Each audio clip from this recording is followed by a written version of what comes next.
ishii gaafachaa turteen jira. Akkasuma immoo ani akka ishiin hin baaneef illee yeroo baay'ee yeroon ittisaa tureen jira jettee waliin natti haasofteen jira jechuudha. Baay'ee jaalala guddaa screenshot godhee isiniif erguu hin danda'a jechuudha.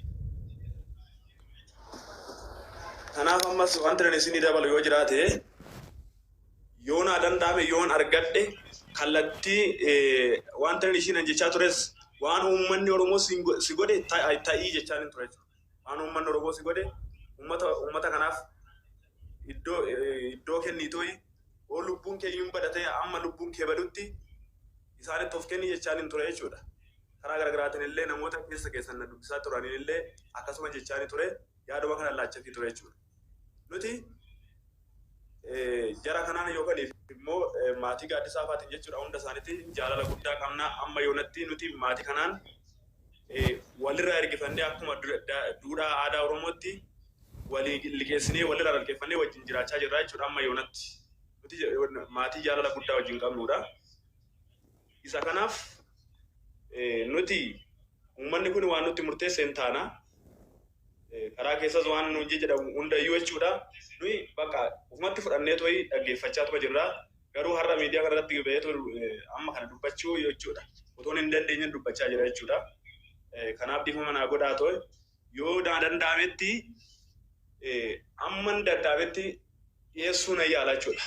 Dhiyeessuu na yaala yoo naaf danda'ame yoo micoon kun yeroo karaa argadhee to'e jechuudha. Kallattiin ishii qunnaa argadhe dhiyeessuudhaaf yaaliin gochaa ture jechuudha. Kaleessas yaaliidhuma gochaan ture ammas yaaliidhuma gochaan jira jechuudha.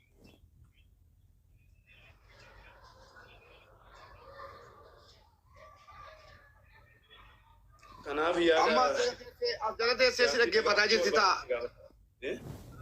As jala teessee si dhaggeeffataa jirti. I am sure maaliif dhimma jalaa kan qabatee deemaa jiru ana waan ta'eef as jala jirti akkuma ati dhaggeeffataa turte biyya teessee yoo cinqamaa dhaggeeffataa jirta.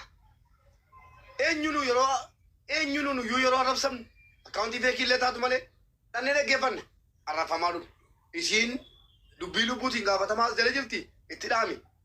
Maatii sanaan maatiin keessanii maatiin kun warra dhiigaa warra gumaa ta'uu keessan hin barbaannuudhaaf gidduu dhaabataarra. Anammaa hojii dhaabee geema taphataa hin jiru. Maal godhaan jiru callisee taa'etan waa'ee kanarra dubbata. Nu keessaa baanee jennaani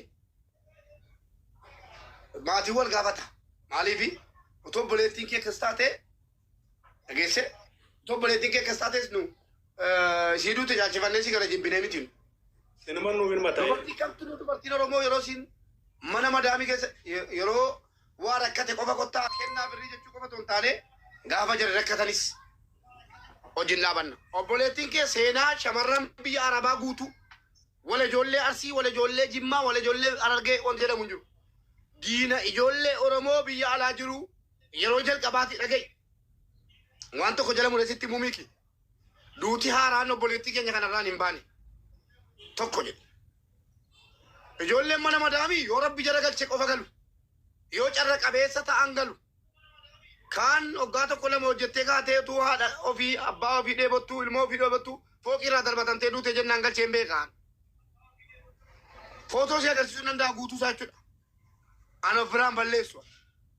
Kan mastaawwatii tumichi mucaan tokko Joordaanitti yaadattu yoo ta'e kan garaana nyaati. Garuu rabbi lubbuudhaan hambisee ijoollee shawaati miti intalli sun immoo ijoollee Arsiiti. Ka otoo mastaawwatii irraanii gadi baatee akkasii mastaawwatii miccitu mastaawwatichi buqqeenii dhattee makiinaa irratti tuu iyyitu kuftee yaadattu. Yaadattu jiraattu reera garuu. Hin yaadattu akkasi. Garuu carra qabeessa rabbii si hambise lubbuu si jechuudha. Akkas ta'anii lubbuu gurguranii hojjetanii biyya galu. Carra qabeessa galaa jechuudha. Du'anii reenfi jaraa biyya yoo xiqqaate ijoollee kiristaanaa bicha islaamni yeroo du'e bakkuma jirutti qabrii isaa keessaa manni isaa qabrii isaati jedhamee geeffama akka amantaatti. Harki caalaa kan gale ijoollee kiristaanaati. Dhageesse 40 ol kana qalbiin koo na beeku an maallaqa buusaa jedhee gale 40 oltu na bira jira. Doseen jira galmeen jira jechuudha. Haaraa miti ijoolleen biyya Arabaa keessatti du'uun siluma jarri qabsaa'ota. Yookiin hojjetanii maatiidhaa dabarsanii darbu yookiin immoo hojjetanii ofiis dabarsanii maatii dabarsanii nagaan galu. Lama keessaa tokko kutatanii biyyaa ba'u shamarran. Sii galee duuti haaraa miti walumaa galatti. Garuu du'anii reenfi dhabamuun Kunoo obboleettii taararuu baasaan. Kan ammoo shamarran Oromoo guutuun jireenya sin fedhan nus jara wajjin jireenya hin fedhu. Shamarran duutee reenfisii tumaatiin hin argin utuu Oromoon hin beekin utuu sabni hin beekin dhokochuun obboleettii nu jalqabsiise kun tokko. Kan ammoo mucaan kun diina shamarran Oromoo guutuuti malee diina maatii kanaa qofaa miti. Jala murii qaban. Reenfi dhokochuu kan anla. Eengadda jechan jedhe hin dagatinaa ijoollee. Maalan jedhe mucaan kun jaartii namichaa ta'uun oltoleen gaafadhe. Jaalalli gosa qabu hin jaallattee jennaan lakkette.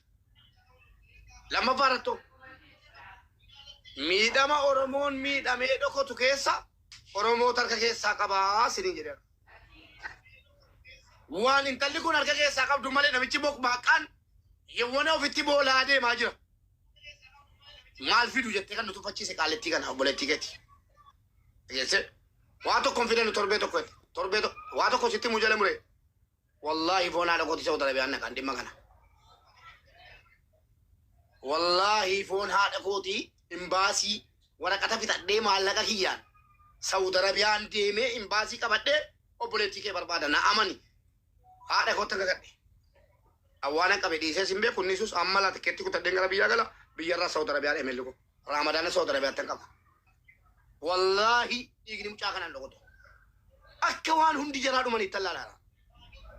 Akka waan shamarran biyya Arabaa guutuun dhumanii tallaalaa jira. Guyyaa gaddaati kun. Hin ba'u taanaan annan deema. Imbaasii dhaqee waraqaa kootiin ziyaaraan naqa. Imbaasii dhaqee tan imbaasii riyaadii wajjin qaallettii kana barbaada jechuudha. Ijoollee Oromoo kaase. Irra jiraachuuniif bilbilaan waammachuun tokko miti. Ijoolleen riyaad qophaa'an eegaa. Ijoolleen riyaad wallahi wa billahi rabbi ramadaanaan nan gahin. Mucaan kun hin himtu taanaan guyyaa 4-5 booda reenfi mucaa kanaan argamu taanaan hundi keessa waraabadha lafa kaadha. Saudi Arabiyaan deemaa an guyyaa 2 booda biyya kanaan gadhiisaa. Guyyaa 2 tunee gara. Guyyaa 2 booda imalli koo gara biyyaatti biyyarraa biizaa fixadhee riyaadi na amanaa kakadhee mitian jedhee iyyuu nan godha. Nan deema yookiin wajjin ajjeefamanis yookiin mucaan kun lubbuun baatee yookiin du'aa si argeen dhufa jechuudha. Malee dhokochuu amma koo waa bilqii taanaan miti kanaan iyyaa jiruan. Shamarran hin duuti hin duuti. Rabbumatti itti fuudhee bakkuma argetti duuti. Garuu reenfi gurguramuun reenfi dhokochuun hin danda'amu. Arginee qabbarraadha. Amma sii galee boleessa ko. Hin ajjeefte jedhaan jiru. Hin ajjeesifte jedhaan jiru. Makiinaatti ittiin garagale yookiin asirreessan diraamichi hin nyaatu. Diraamichi nuun liqinfamu asirraa dhageesse diraamichi kun jalan baase. Kushiinaa keessatti buttaa gaasiitti xaaxa'eenitu jiru. Madaamii fooqii irraa darbatteenitu jiru. Utuu wanti meeqa jiru makiinaatti fanadde. Mee makiinaan qulqulleessa isaa fanadde nama meeqa fixeme? Sin agarsiisa atumtu taajjabi. Hojii obboleettii gadi.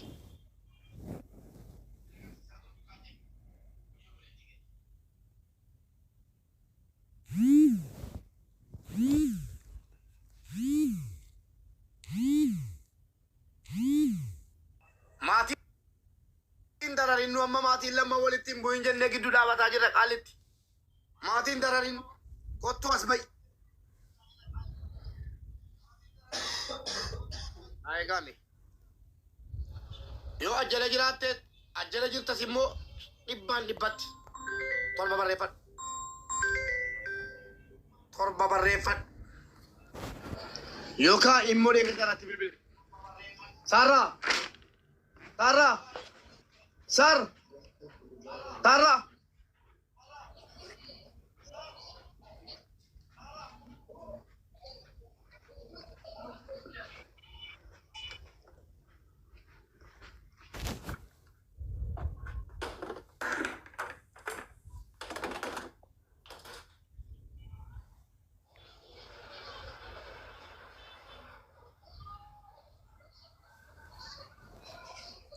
Namni tolba barreeffatee jira.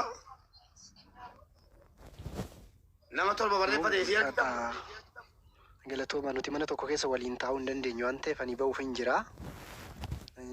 Obsi namaa daangaa qaba. Isin qaban isin jaallanna.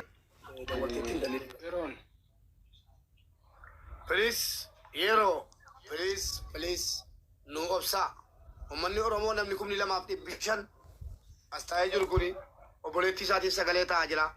Yoo hidhatti Oromoo irraa hidhatti obboleettii keessan qofaa miti. Nuufis obboleettiidha. Wallaahi suma dhugumaasiin jedha onnee koo keessa. Hagan Saawud Arabiyaa deemee deebi'utti. Dhageessee hagan dhaqee dadhabeera jedhee deebi'utti. An imbaasii Saawud Arabiyaa bira naqaa. Namni sagalee ta'aa jiru achi.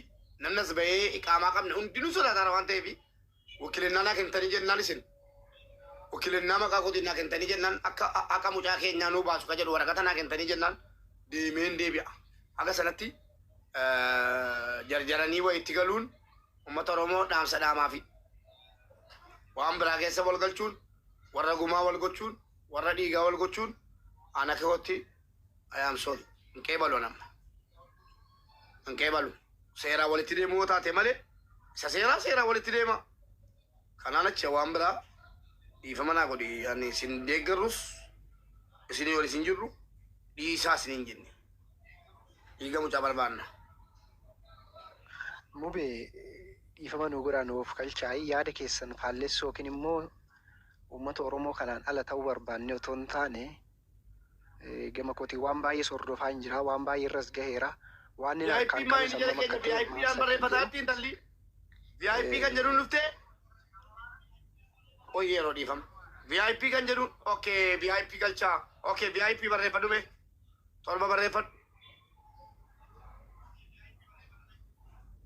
Barreeffadhume torba.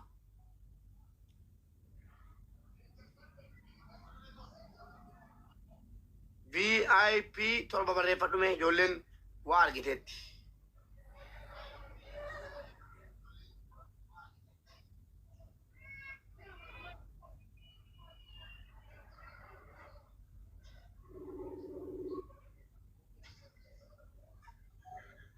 Mubee akkam ooltan jirtu?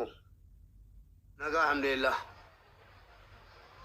Baga jiraatte obboleessa qaalee akkam? Nagaadha. Yaada maalii qabda? Nama wayii eegaa jirra. Nama wayii galfachuudha.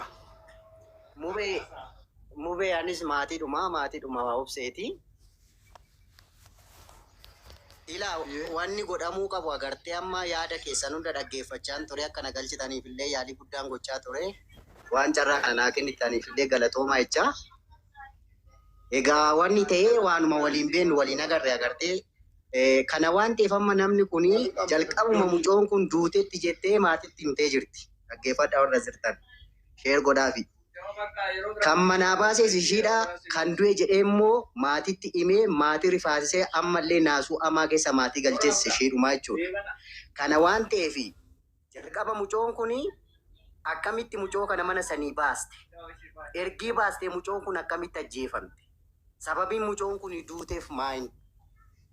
Isinii galee? So kana waan ta'eef amma jarri kuni walii galanii akkuma Mubaarak sila dubbachaa ture waan walii galanii hin ta'a jedhanii ofii isaanii murteessanii itti walii galaniiti waan kana godhan.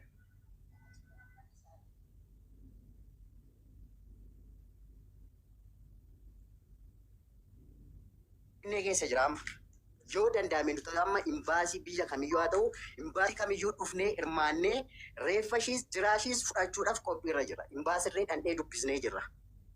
Ni galee waan kana ta'eef namni kamiyyuu biyya seerri keessa jiru keessatti biyya heerri agartee sanuu seera hamaa biyya itti marfeen tokko yoo lafa buute baduu hin dandeenye keessatti lubbuun namaa badee reeffi namaa dhabame jechuun agam akka geemii ta'e isinii galuu qaba.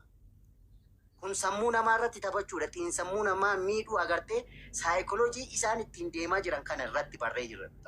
Gabaabumatti falli nuti gochuu dandeenyu tokko yoo jiraate intala kana bakka ishiin jirtutti lookeeshinii ishii aga danda'ame isin nu bira dhaabbadhaa nu deeggaraa nuti qophii xumurree jirra. Saawudiis Ameerikaas haa ta'u yoo ta'e dhufuuf qophii xumurree jirra. Eessumayyuu